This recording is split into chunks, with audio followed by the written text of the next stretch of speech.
На Полярном Урале завершились соревнования на Кубок России по спортивному туризму. На водных дистанциях турнир проходил на реке Собь. За звание лучших боролись 8 команд из 6 регионов страны. Надежда Бушенева передает с места.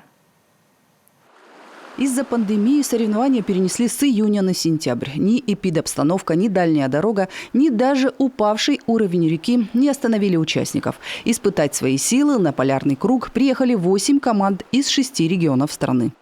Очень отрадно, что Федерация Ямала, спортивного туризма Ямала, она развернула свою работу и строит свою работу с прицелом на проведение соревнований и всероссийского, и даже международного уровня. Это очень приятно.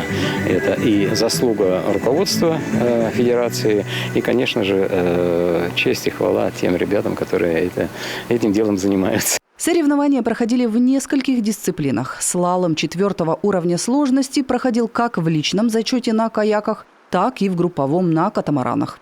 Проходить дистанцию нужно было на скорость, не задев ворота. Зеленые прямые, а красные обратные. Их нужно проходить против течения. Полина Плеханова не понаслышке знает. В этот момент особенно нужна слаженная работа всей команды. Вариться в котле – это очень опасно, потому что там есть пенковый слой.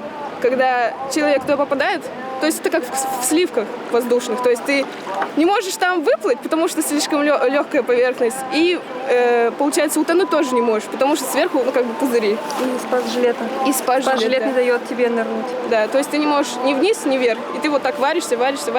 Оттуда только можно спас-концом достать человека. Владислав Фомин уверен, переворот эскимоса – главный элемент в гребном слаломе. Владея этой техникой, можно не бояться внезапного переворота. Это одна из главных техник в спортивном туризме, в гребном слаломе.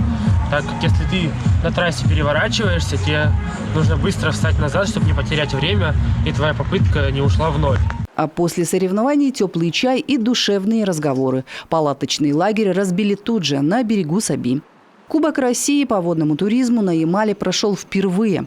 Все спортсмены достойно откатали программу. А Кубок страны в этом году достался команде Перми. Мария Савельева, Иван Мостовщиков, Валентина Хатанзея, Надежда Бушенева, телеканал «Юрган» при поддержке телеканала «Ямал-Регион».